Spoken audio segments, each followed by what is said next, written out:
নতুন আর শত বছরের পুরনো মিলিয়ে দেশি-বিদেশি শখানেক জাতের আলুর চাষ হয়েছে একই ভূমিতে।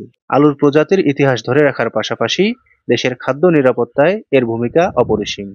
নীলফামারীর সোনারা ইউনিয়নে বিএডিসির ভিত্তি আলু বীজ কেন্দ্রে দেশের একমাত্র আলুর জার্মাপ্লাজম সেন্টার বা জীবন্ত আলুর জাদুঘরটি অবস্থিত।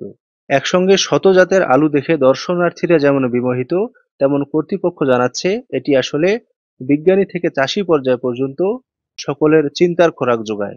দেশে কৃষকের চাহিদা মাথায় রেখে পুরনো আলুর জাত ফেরানো বা নতুন জাতের আলু চিতে গুরুত্বপূর্ণ ভূমিকা রাখবে এই জাদুঘর। তো আমি আসলে খুবই এক্সাইটেড আর আমার খুব ভালো লাগছে আসলে এই জায়গাটা দেখে।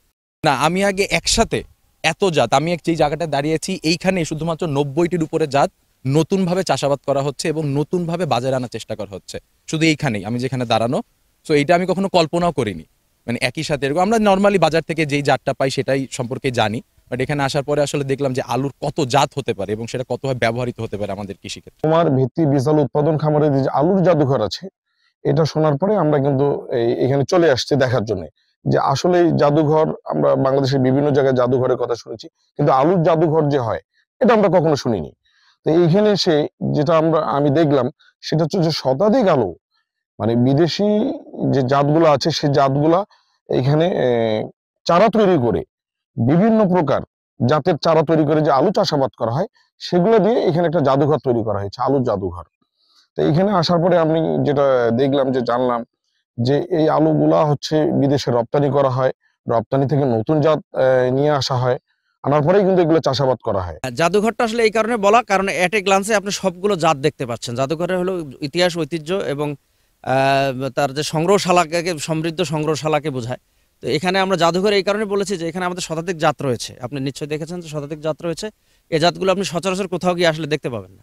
তো এজন্য আমরা এটাকে জাদুঘর বলেছি, যেন একজন দর্শনার্থী, একজন সাধারণ চাষি, একজন প্রোগ্রেসিভ ফার্মার, একজন বিজ্ঞানী, সকলের জন্য তো চিন্তার খোরাক যেন হতে পারে, সেজন্য আমরা এটা জাদুঘরও নাম দিয়েছি। পাশাপাশি এখানে জাদুঘরের পাশাপাশি যে জাতগুলো রয়েছে, জাতগুলো নিয়ে যে কোনো বিজ্ঞানী, প্রোগ্রেসিভ চাষি বা আমরা কাজ করার সুযোগ রয়েছে।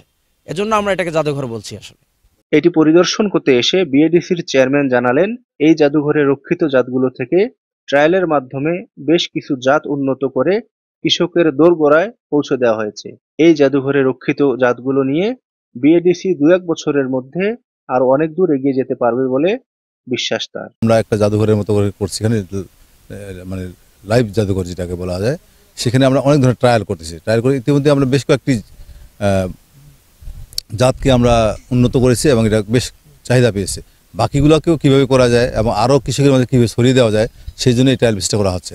এবং আজকে আমি খুব আগ্রহ ভরে এটা দেখতে এসেছি। আপনারাও দেখলেন যে আমাদের সাকসেসটা কেমন, অনেক বড় সাকসেস। তা আমরা আশা করি যে আমাদের এখানে যে কর্মচারীরা আছেন তারা অনেক পরিশ্রম করতেছেন। আমরা কেন্দ্র থেকে এটাকে খুব গুরুত্ব দিয়ে কাজ করতেছি। আপনারা দেখতে পারবেন যে আমার বিশ্বাস যে ২-১ বছরের মধ্যে আমরা আরও অনেক দূরে এগিয়ে যেতে পারবো।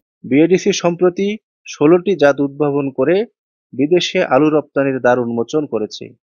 রাশেদুল ইসলাম আপেল, সারা বাংলা, নীলফামারী।